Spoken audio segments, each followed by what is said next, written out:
What's going on everyone, Seneca here. We're just diving into a couple of quick Tearlament replays that I recently done.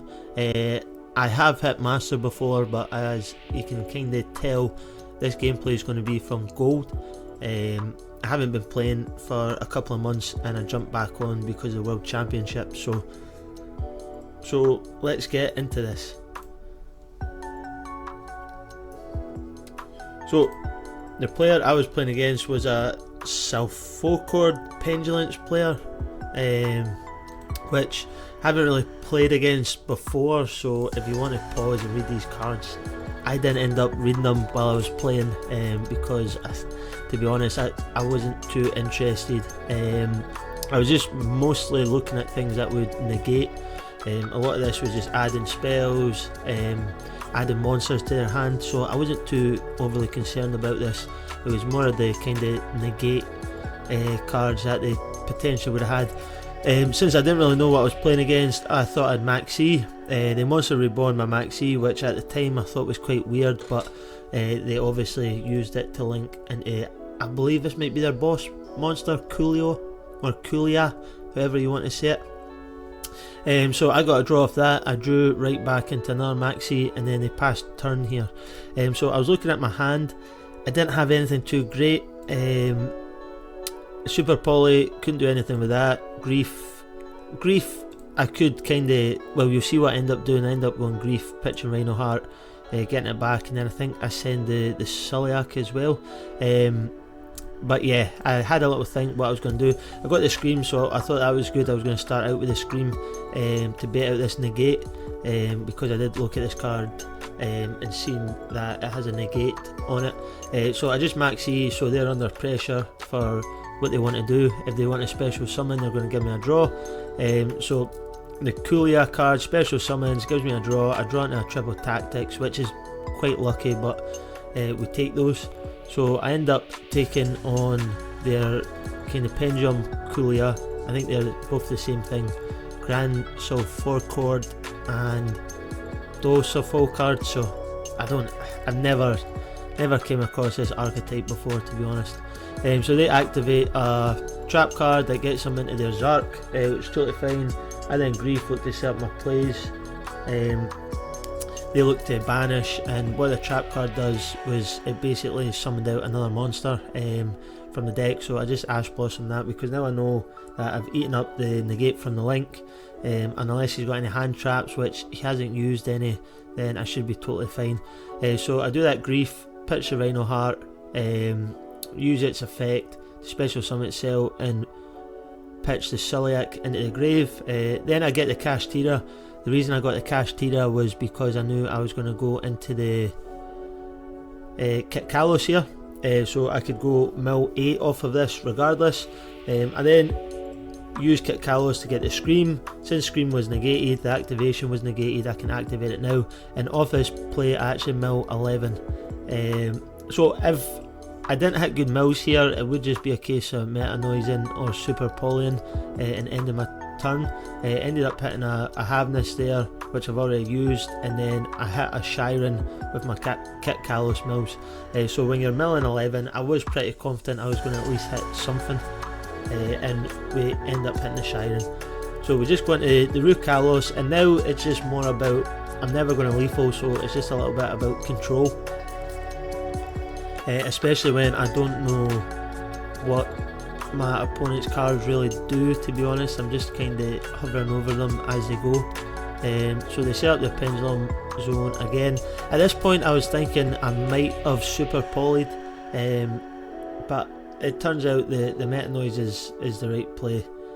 So I was thinking when they summoned all 3 of these cards, I was thinking I should have Super Polyed, but then I still get the Scream off of that, and you'll see what happens here if we just speed this up slightly. So I end up milling, they end up drawing, I mill a Shiren, my Scream activates, they then call by the grave my Shiren, so I'm not going to get my Shiren's effect, but what I do now is I just Meta Noise the Coolia here, because the red, you can target one face up card your opponent controls or up to 2, negate its effect, blah blah blah blah. So I thought if we flip that down, it's not going to get the negate, which is easy. So yeah, so then he passes turn, so we essentially stop his turn just through all that, and then he scoops.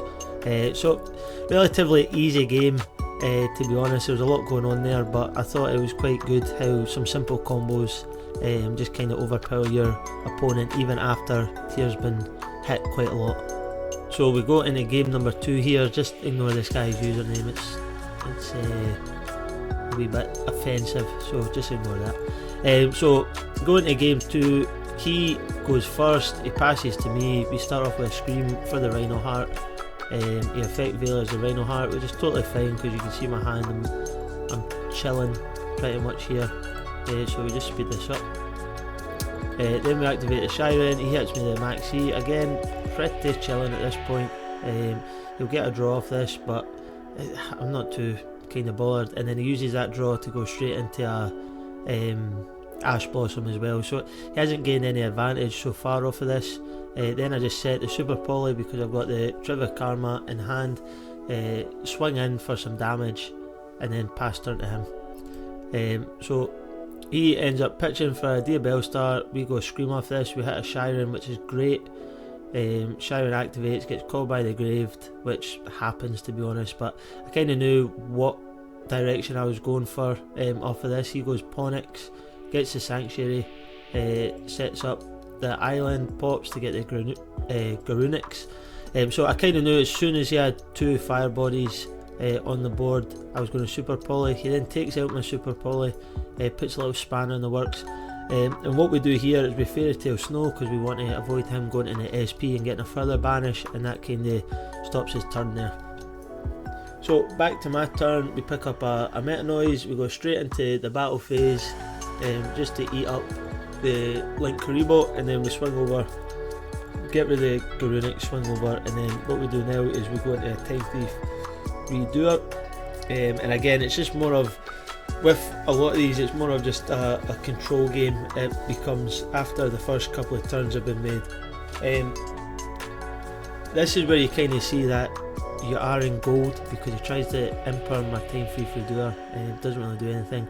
And off of that, what we do is we send the Shiren, activate its effects, get out Kaleido Heart, spin his Fire King Island, and then that severely kind of limits his plays.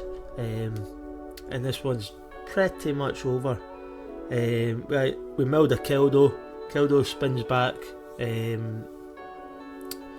his Flame Burge there. I didn't realise, but I thought if I spin this back it wouldn't be used as a target, but obviously the Flame Burge going back into the deck activates its effect. So that was one to kind of learn from me. He then summons the Poplar, we flip up the Meta Noise just to flip this face down. It's just off the fact that I don't know if it showed, but I spun back the Link Karibo as well in there, so it's just so you couldn't go back into it because it's, to be honest, it's quite annoying to deal with.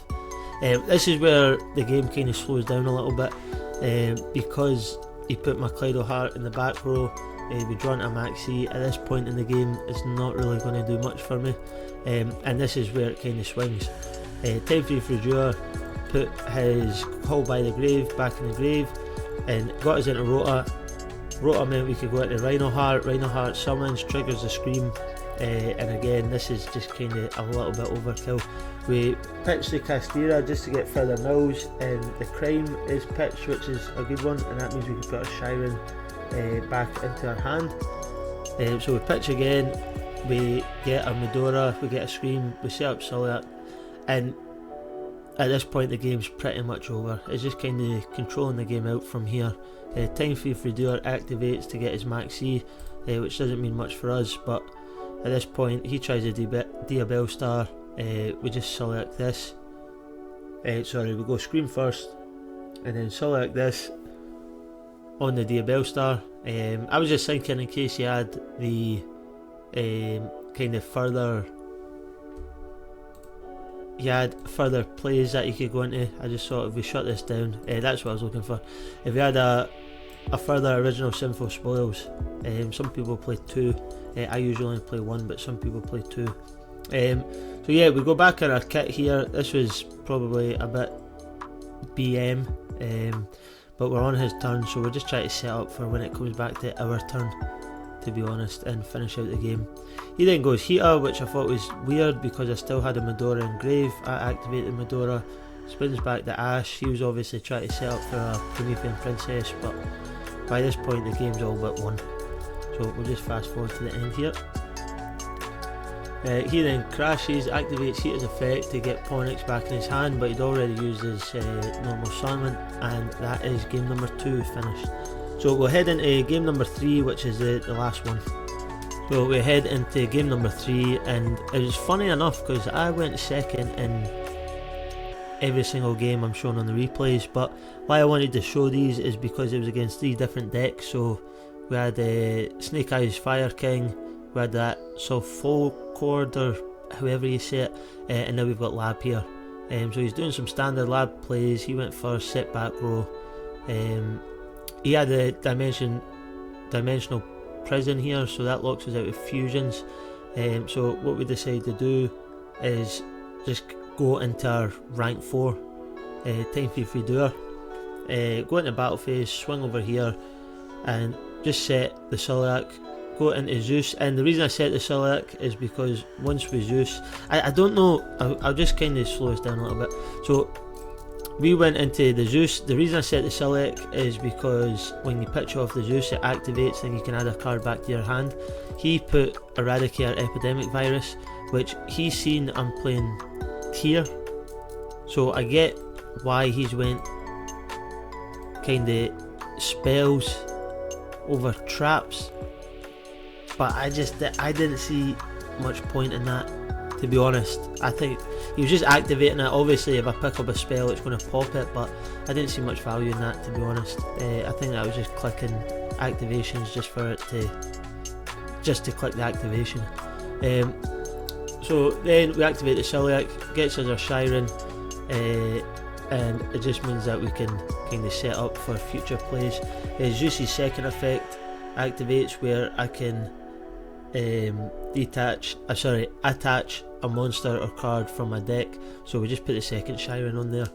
We get the Seamare.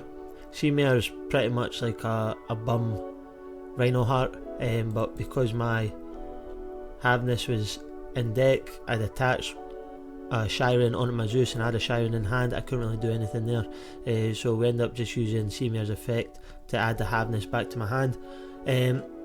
There wasn't really much going on here that I was too kind of concerned with, so adding the Havness was just to set up for next turn. He ended up getting a pot, drawn 2, gets into the Butler, puts the lady on board, and then I just end up Zeusing here. Get that lady out. So he spins my Zeus, which is totally fine. We get the lady into the grave, his Labyrinth activates, and then he sets a card. So regardless here, I'm going to have plays, I'm going to have extenders, I'm not too overly worried. So what we end up doing is we Shiren, pitch a Havness, we mill, we end up activating Havness, activating Scream. Scream's going to get us a trap card here, which I think ends up being Net Noise. Yeah, it does. And then we go straight into our Kaleido Heart here.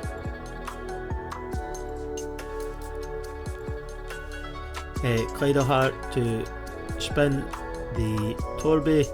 He ends up Dogmatica Punishment in the Shiren, which again I thought was a weird call because Shiren's effect's going to activate, so I don't really see the sense in that. But whatever way he went, it wouldn't have helped him.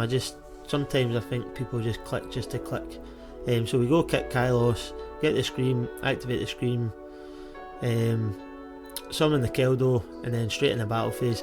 There wasn't a reason for me kind of BMing a little bit here. I was just summoning the Keldo in case there was anything interactive in the grave. So yeah, so that's all 3 replays. Let me know what you guys think. Give this video a like, subscribe to the channel if you want. I'm kind of new to all this stuff, so we can kind of go at it and learn together if you guys would like that. Hope you've enjoyed watching this, and I'll see you guys on the next one.